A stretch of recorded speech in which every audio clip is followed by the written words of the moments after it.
Hello, good morning. Good evening po sa lahat ng nanood ng video na to. Ako pala si Ray Hibaya, no?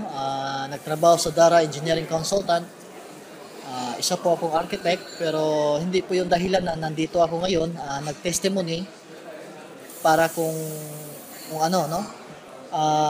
Ang sa akin lang ngayon, gusto ko lang ma-share ang nangyari sa buhay ko in just 1 year po dito sa My Vegedoc, no? Sa dami na pong mga business marketing na nag-alok sa akin at saka nagbigay ng opportunity, pero wala pa po akong nakita ng ibang opportunity na maganda maliban dito po sa My Vegedoc. In just 1 year po, talagang kumita na ako dito ng more than 500,000 po.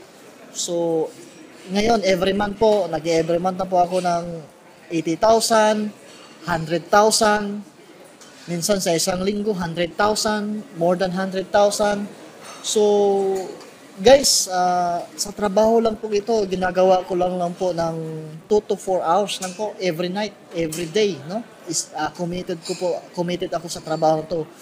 Pero, ang laki ng pagbabago sa buhay ko dito dahil hindi lang sa trabaho ko na dati ang nasa isipan ko, nasa trabaho, akala ko sa trabaho makukuha ko lahat ng gusto ko, hindi pala. So 12 years na po ako sa pagiging profession ko, pero proof ko po sa aking sarili na dito po sa network marketing na to sa MLM Industries ng My Vegedoc, napakaganda po guys.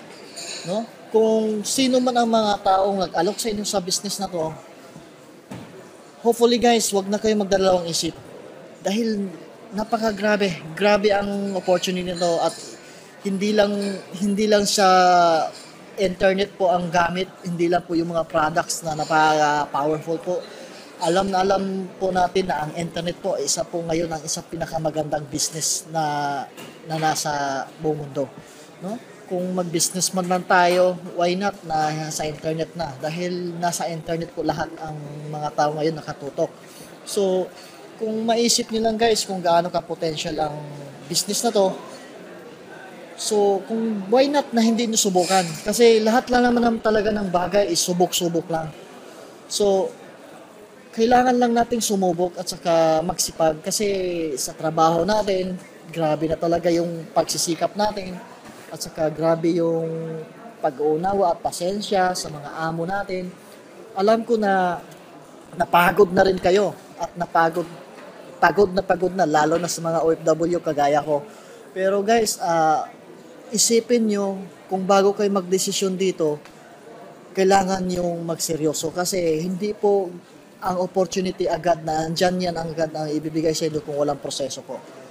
Kailangan po nating maging seryoso at maging maayos ang pagtakbo ng business na to kasi ang My Vegedoc lang po ang makapagbigay sa atin ng magandang kinabukasan. Lalo na po tayong napapagod na po sa trabaho. Guys, wala lang akong ibang sabihin. Grabe, wala na akong masasabi sa My Vegedoc. Sa nangyari sa akin na sa ibang tao, huwag niyo nang pag-isipan ng maraming beses. Ito na po, wala nang iba. So guys, magpasalamat ako sa mga taong tumulong sa akin, sa mga leaders, lalo na kay Boss Wilmar. Isa po siyang taong hindi ko makalimutan sa buhay ko dahil binago talaga yung sarili niya, binago niya sarili ko, hindi lang sa akin, saka sa ibang tao.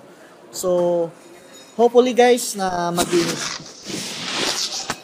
maging maunlad tayo sa business na to at saka more power po sa lahat and God bless you all.